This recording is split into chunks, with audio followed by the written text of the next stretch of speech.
few months ago, FES and EPRIN launched a call for policy brief on the impacts of COVID-19, and 4 of them were identified and selected as the best of all the submissions. And please join me to recognize the authors of these 4 policy briefs that will be discussed in this conversation. Jordi Michel Musoni, who wrote about COVID-19, an eye-opener to absolute need for improving the economic and social welfare of informal and casual workers in Rwanda. Dr. Jean-Baptiste Nsengiyumva, who wrote about the post-COVID-19 development outlook in Africa, key actions to boost the Rwandan informal economy. Faustin Mwambari, who co-authored with Apollinaire Bizimana on the impact of COVID-19 on informal sector workers in Rwanda. Luigi Timwa, who wrote about setting the scene of Rwanda's e-commerce competitiveness, exploring the implications of regulations for data privacy, intellectual property, and competition policy. And please join me also to recognize the breakout groups moderators, Aline Ngawonziza from EPRIN and Salvatrice from FES. We are happy to see you in today's session. The papers we have to discuss will present to us at how far have those businesses been affected.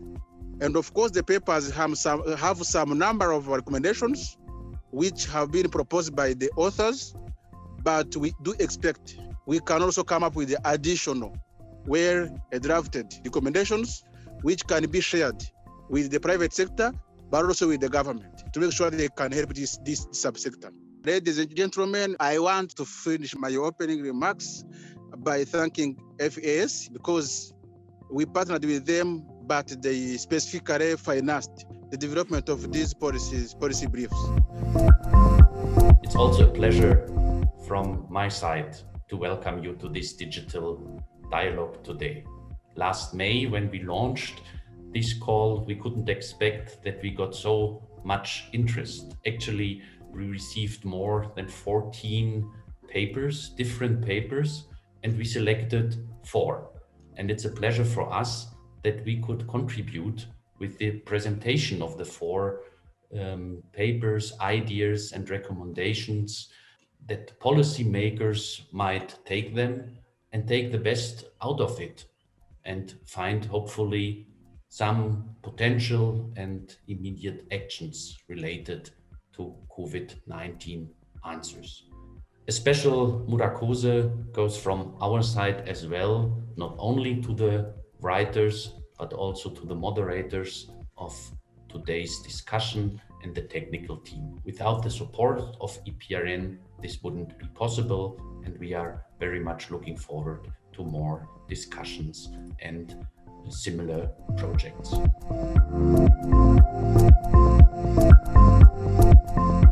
First of all, allow me to thank you all to this important policy dialogue. Allow me to congratulate also the researchers who have worked on these research topics, because these research topics are very, very important for evidence-based policy making. I think these researchers will help us as the policymakers, as well as researchers, implementers, and again, academicians. So it is really our hope that with this joint work that is being done by EPRIN and its partners, we really have a great contribution to evidence policy making. As the Minister of Public Service and Labour, we are very much aware the importance of research in improving, in addressing the challenges that might be some labour market topics. So this research will really be very instrumental for us to see where we are still having a lot to do and how really the COVID is coping with the labour markets. With these remarks, I wish to declare the events officially open.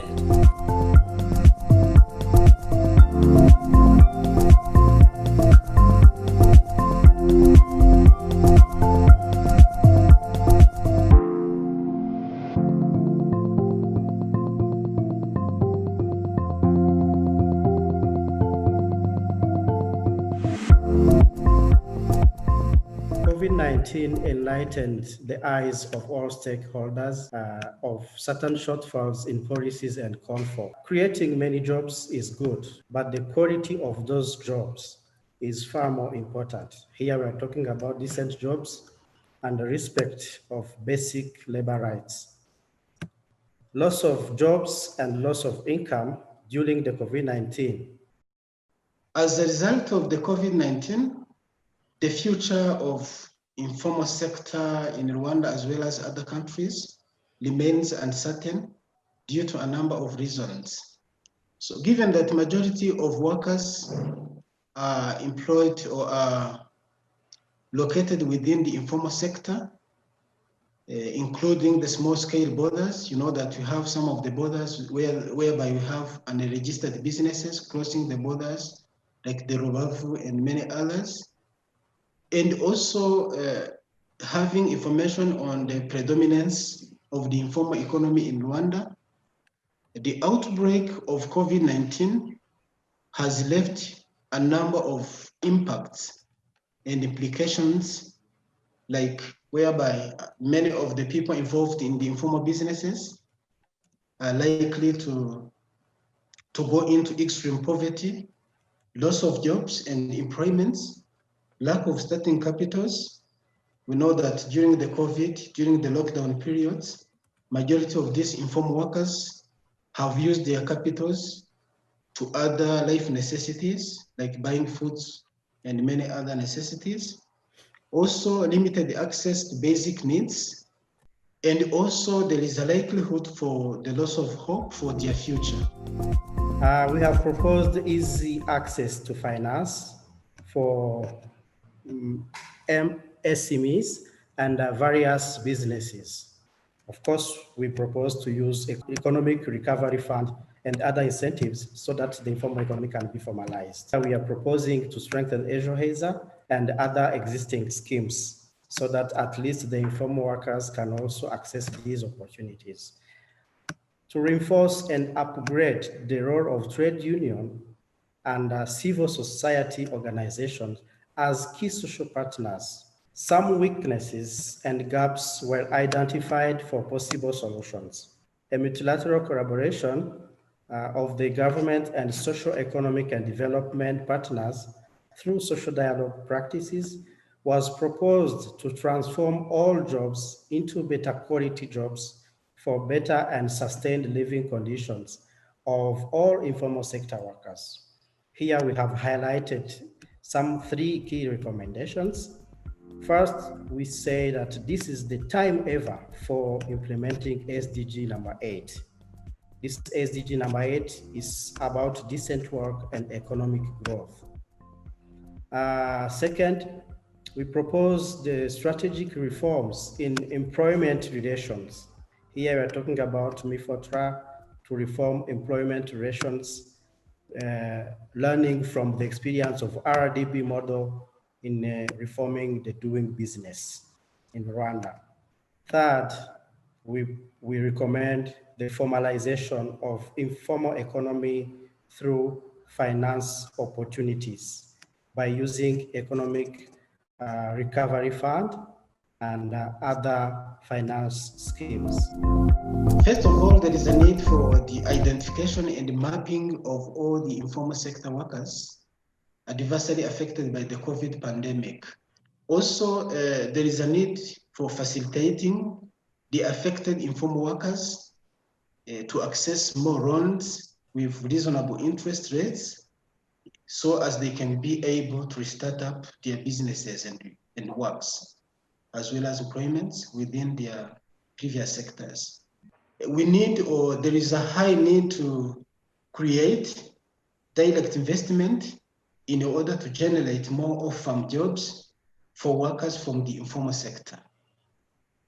The government and key partners need to expand the social protection programs, including the VUP and the One Cow Per Family, as well as many others, to informal sector workers. Positive things that I can find into this COVID-19 is that it has eased or helped the social and welfare movement to show to the government and the policy makers that there is a problem, that there is a gap into policies. There are problems that need to be sorted out. I stick on the way COVID-19 has opened the eyes from everyone. Everyone has seen that there is something that needs to be changed. So basically what will be needed for the post-COVID is to boost our economy. There is a need to inject new capitals because most of the people are lacking capitals to produce. And also maybe economists like the National Institute of Statistics, the National Bank of Rwanda, the Ministry of Finance, Ministry of Commerce and Trade. So there is a need of key stakeholders analysis to know how to drive our economy to the post-COVID-19. It needs something like a deliberative forum from key multi-stakeholder analysis. Using the Economic Recovery Fund, it is a good opportunity because these small and medium enterprises, they need capital. They need money to boost, to put into their economy so that it can be revamped again. So they need this Economic Recovery Fund. So government can use it as an opportunity to transition these informal companies into formal companies.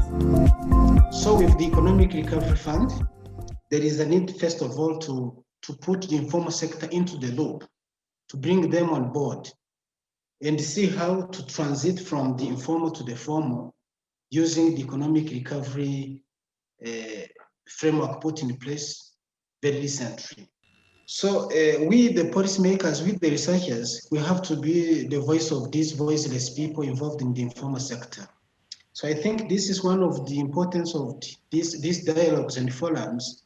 It's where we can show the government where the gaps are in terms of implementation of policies. And also this is a role that has to be played by each and every one in order to advocate for some of the policies that are not really implemented as they were designed before.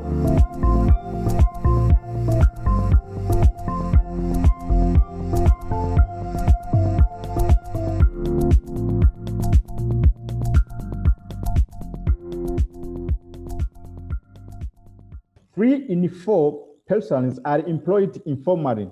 This kind of employment is observed either informal or informal. We can say that we have also employees in informal sector and also informal sector having this kind of conversation, thinking about how people who are being employed in informal sector can have smooth transition from informal sector to formal sector. So in terms of unemployment, the Ministry of Public Service and Labor conducted a quick national survey in the mid-March and April, have seen that workers in hotels, tourism, experienced the significant effect of losing their jobs. 81.6% lost their jobs. The government of Rwanda recognized the impact of COVID-19 in different sectors. And for this reason, they established Economic Recovery Fund. And this fund normally recognizes the registered businesses.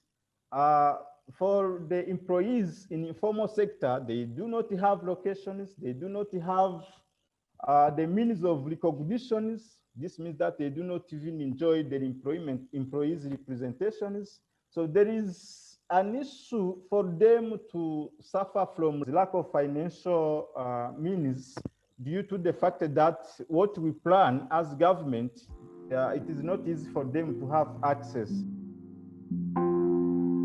After seeing what happened in the informal sector, we have also seen that it's important to recommend the enforcement and settlement of value chain in the sectors that have seen to be less affected by pandemic of COVID-19. So through Economic Recovery Fund, we see that it's important to create a window to support micro businesses via microfinance institutions, as well as BDF, which provide the grantee fund. Here, it is advised to define strategy to reach business in informal sector. And also, there is a need to establish a clear framework of capacity development outside the regular schooling scheme, training, provide incentives for their smooth transition from informal to formal sector. And also, we have to think how to establish a strategy which includes personal safety and health in informal sector workers. This could help them to comply with COVID-19 prevention measures at their workplace.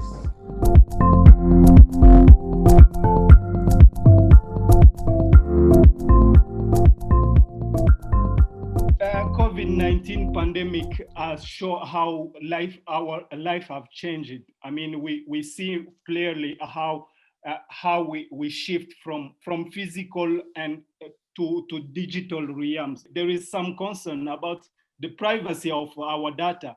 And what about also how our young startup can compete at the regional level or at the global level with silicon giants like Amazon or Facebook or even Alibaba. Basically, it's about how we can protect Rwandan citizens and consumers about their data. You know, today in Rwanda, we have Irembo, we have all those mobile money, we have a tap and go.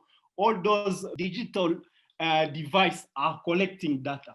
And it's very important to regulate this, the use, the collection, and the storing of data. Irembo is basically a Rwandan portal, but it's englobe all information, all customers, all citizen information. And this is a platform because we use it to use for applying for digital or administrative services. And it's very important that now we need to have a comprehensive data legislation. If you see the context of Rwanda, we have provision regulating data, but we don't have a full legislation, a comprehensive legislation. Privacy and private data, personal data, it's a constitutional right. I mean, you have the right. It's enshrined in our constitution, Article 27, which said that the respect of the privacy, it's paramount for our society. We need also to have the security and the predictability of the digital economy, to protect our digital market in terms of competition policy, which is now for policy makers and decision makers, Rwandan decision makers, to leveling the ground for Rwandan startup to compete with them.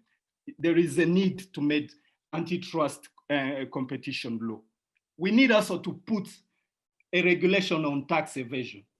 There is a digital era require updating, as I said it, competition, but also intellectual property laws.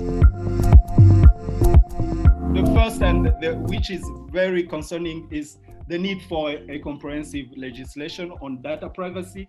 Secondly, reducing the complexity of custom procedures for Rwanda Authority levy. I mean, giving leveling the ground for young startup to compete on digital economy by creating a conducive ecosystem for them to grow, and to streamline consumer protection so that the displacement between the buyer and the seller does not become an aspect to be exploited by unscrupulous sellers. We need ICT infrastructure. So we need payment solutions. Still now, we still have MTN and mobile money and Airtel, and the cost is so high. They charge you as they want. I mean, this is the issue, and at the end, it's the consumer who suffer the most.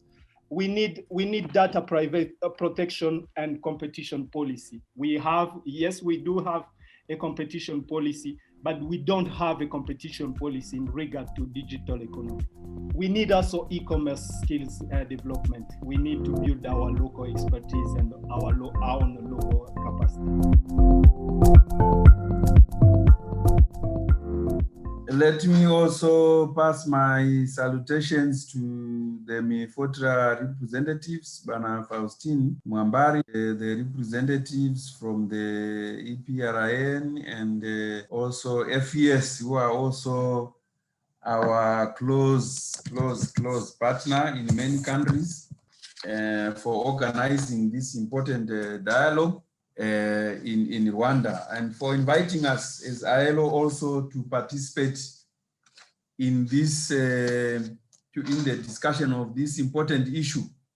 If you look at the contribution of the informal sector on GDP, on employment, on cross-border trade, on output, you see that it accounts for quite a large majority of employment, this informal economy.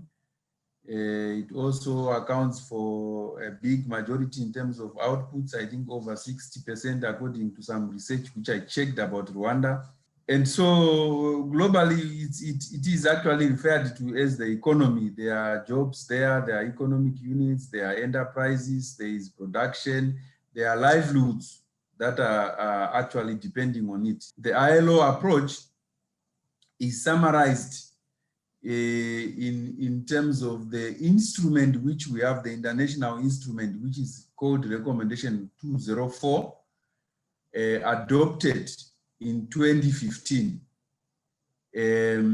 which talks broadly about 3 areas. Number 1, transition of workers and economic units from the informal to the formal economy. The second aspect is promoting the creation, preservation, and sustainability of enterprises and decent jobs in the formal economy. Thirdly, is to prevent informalization of the formal jobs. Now, this is also a very important phenomenon which we have seen because of COVID-19. So we really welcome this dialogue that is you have facilitated. So thank you very much on behalf of ILO, and looking forward to more collaboration in this area. Thank you.